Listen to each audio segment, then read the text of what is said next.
Hi Scott, you okay? Hi Jeremy, all good. Good stuff. Terence Congolo's birthday party suddenly become a national story. I mean, what did you make of it, and is he going to be involved this weekend? Well, I think, like anything, as you can imagine, my reaction to it is not best pleased in the current climate in terms of what everyone's facing and what we're in. Not something which is acceptable, to be honest with you. And had the conversation with Terence. He didn't know a lot about it. That's my understanding of it. It was a surprise party. The people what have obviously planned this have put him in a very vulnerable position. And but in saying that, still, it's something which we will deal with as a football club in-house. And that's really the nuts of it, really. It must be exasperating for you, though, after Mitrovic and a few other players have done this as well. I mean, but will Terence be involved this weekend? Terence won't be involved this weekend. No. He's playing today for the under-23s, and won't be playing the weekend. Scott, any fresh injury news after Burnley? And is this too soon, this match, for Mitrovic and Kearney? It's too soon for Mitrovic and too soon for both of them, really. So both of them at this present moment in time still. Mitrovic is a few days away from coming back in, and Kearney is working up to speed to try and get some good training to be ready for the oncoming games, really. So other than that, we're pretty good. The squad it's been a busy week for us, as you can imagine. 2 big away games, flights, early hours getting back. So it's been hectic, but boys are in a good place, really, and recoup, refresh, and we're looking forward to the game now on Saturday. Scott, this is a massive match. It's fair to call it a must-win game, isn't it, for both teams? I think I think that's fair to say. I think both teams are going to want to go do all they can to win the game, and I don't know the exact numbers. 14, 15 games left, and of course we go into this game. We've picked 4 points up this week, which was always going to be a tough week. We go into now, which is a tough game with Sheffield at the weekend, and I think both teams it's evident. I've said that for the last few weeks now, every game for us really we're going to go into and we want to try and win the game, and that's gonna come on Saturday, really. Yeah, 14 games left. You're on 19 points. I mean, how many points do you think you might need to stay up? You know, Jerry. Honestly, I don't know. I don't know. What I do know is that we need to get points. We need to get wins. We need to keep performing. We need to stay at the levels we've stayed at for the last few weeks now. I think 14 last 15 games, lost 4 games, been very, very competitive, very solid. Teams moving in the right direction, and we need to win games. And if we can do that, I don't know what that number's going to be. I don't know what other teams are going to do above us. I can't control that. Teams losing form or going through a bad patch. The most important thing is that we're ready to capitalise on that. And so that's why the focus for us is this Sheffield United, Palace, whoever's after that, is to win. You could be 3 points behind Newcastle if you beat Sheffield United. Do you think it's a straight fight between you and Newcastle to stay up, or do you think that there are other teams above Newcastle who could yet still be pulled into this? Yeah, I definitely think there's this division. You go on a couple of bad runs. I think we've seen in a short space of time a couple of teams or a few teams that are around it have gone and put back-to-back wins together, and before you know it, you climb yourself out, and vice versa. And I think we've seen that throughout our experience through the Premier League, really. So 14 games left, that's an awful amount of points. And if you're sitting at the top of the table like the teams are, like the Man Cities, it's probably the same message in terms of a lot of football to be played, a lot of points to be played, nothing's done. And it's the same at the other end as well. So that's exactly how I see it at this present moment in time. Just finally, Scott, from me, I mean, after beating Everton, great points at Burnley, you must be confident, though, aren't you, of getting a win here in this game? Yeah, we're very confident. Confidence is very high, and I think it's been that case for large parts of this season. And certainly our performance levels over the last 3-4 months you've seen that as well. So big game for us the weekend, and we understand that, and we know what's at stake, and we know what we need to do. Of course, performance probably comes a little bit secondary at this moment. We want a result, and that's our main aim to do on Saturday. Thanks, Scott. Good night. Cheers, thank you. Thanks, Jeremy. Anita Jones, PLP. Hi, Scott. Hi, Anita. So I wanted to start by asking, how emotionally taxing has this season been for you and the team, and even more so now that you're just 6 points behind Newcastle? Well, of course, it's been emotion. It's been a whirlwind of emotion, but every season is. And I think if there's one thing that we've had a real balance on and been real level on, it is exactly that, the emotion. I've tried not to get too high, and vice versa, tried not to get too down, and I've probably tried to install that in my players and at the football club, really, because I realised the challenges and the roller coaster of what it was going to be this year, and that real high and low emotion can really, it can be a real hinder. Of course, it can be a real positive, but you realise that the highs are not a constant. Certainly in this game, certainly where I sit, it's not the case. There's probably a far more negatives or far more down times to get to the highs, and that's not being mean negative in any way. That's the facts. So yeah, I do think as a football club, as a team, my staff, I think we've been very balanced in that, and I think that's given us the chance to improve as a squad. That's given us a chance to improve as a team, and I think that's why you can see that. That's for large parts. That's the reason why. I know you said that you're going into every game wanting to win and pick up those points, but is there a sense of added pressure on these next 2 games specifically? Because after that, it is Liverpool and then Man City. I don't know whether there's added pressure. I honestly believe in it. When I spoke before, I believe this team can win football matches in this division against a lot of teams, and I think we've proven that. Everton, who would have thought we'd beat Everton away? Who would have thought we'd have got a result when we got the results against the Liverpools and that sort of team? So, of course, I think we all understand that the fixtures coming up, i.e. Sheffield and Crystal Palace, are ones that we want to win 1,000,000%, and that's our full aim. But that's going to be no different to the rest of the games that are coming, really.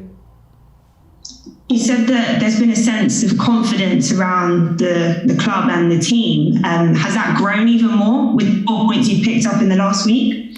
Yeah, for sure. I think it just reinforces the message. Definitely, I never thought for 1 second in my mind since the start of the season that there was ever a confidence issue here.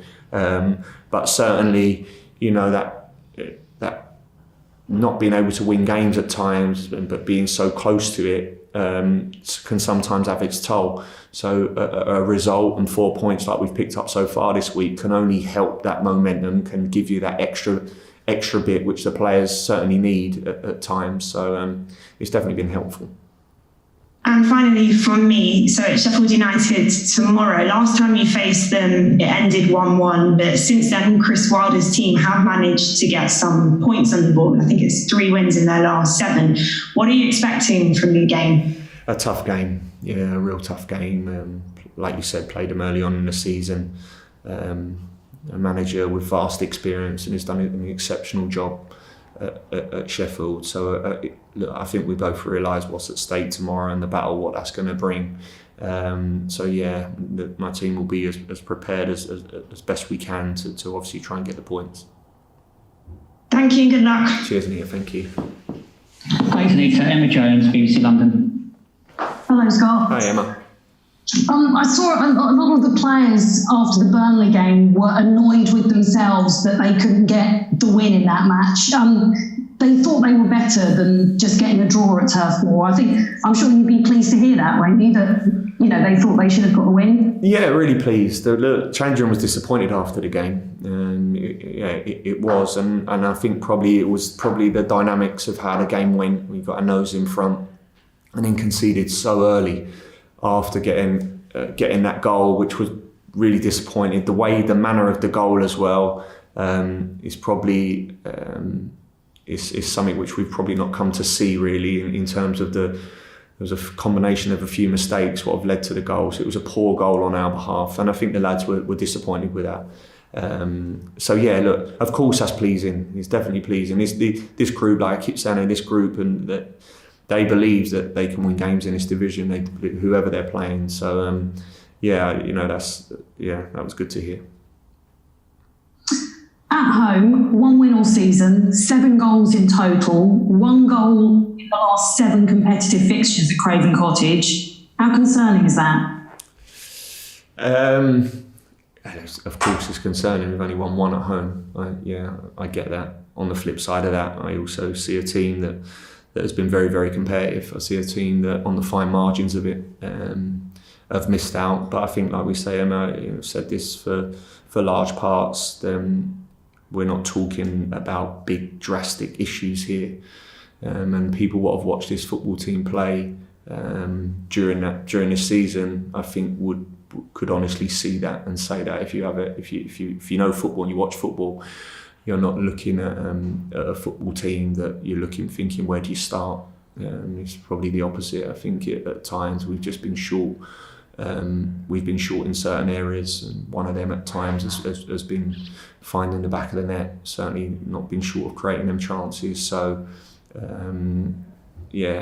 that's the constant thing we need to do. I need to do as staff, and the players need to do. Keep working on that and try and turn some of these draws into wins. Really.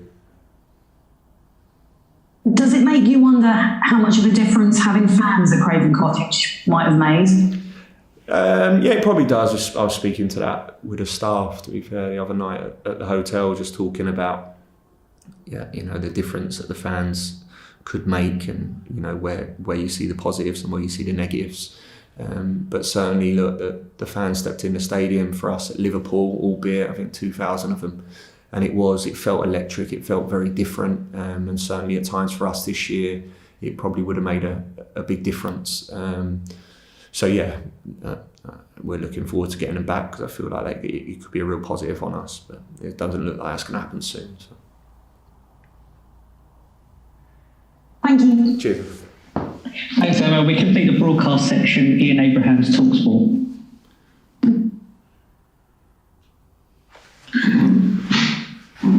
Hi Scott, how are you? All good, Moose. Yeah, not too bad, mate. Yourself? Yeah, not too bad. It's not the sexiest game of the weekend. I mean, when you take into account the Merseyside derby and West Ham Spurs, but probably this is the most important game of the weekend, isn't it?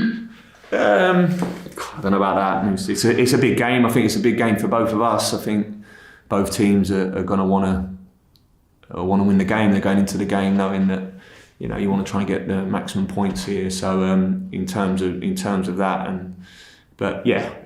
both teams in and around that end of the table where we both need to win, we'll certainly need to pick up some results, and we'll both be looking at this. Chris will be the same, looking at this, thinking it's an opportunity for him to do that. I think realistically, and if we are being realistic, that Sheffield United are down, and probably West Brom as well, does that mean you're fighting with Newcastle for the last spot to stay in the Premier League this season? Yeah, look, I don't think there's just one team in this.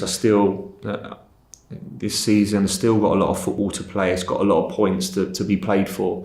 And I do honestly believe you're looking at a team, or you're looking at teams in this division, and I include us, that can win football matches. So, what could look very bleak one week, I have utter belief that we could go and win 2-3 on the bounce. And I do keep saying that because I know the skeptics or the people outside of here will probably laugh at me because we've not won many this year. But that's what I believe. And if you do that, then you bring people in. And on the flip side of that, we're in a competitive league where 4, 5, 6, 7 points at this point in time, people will be looking over their shoulders. A bad run at this moment in the season could be clinical, really. So that's how I see it at the moment. That may change moves, of course, and it will with games less to play. But 40 odd games to play, there's a lot of points still to play for.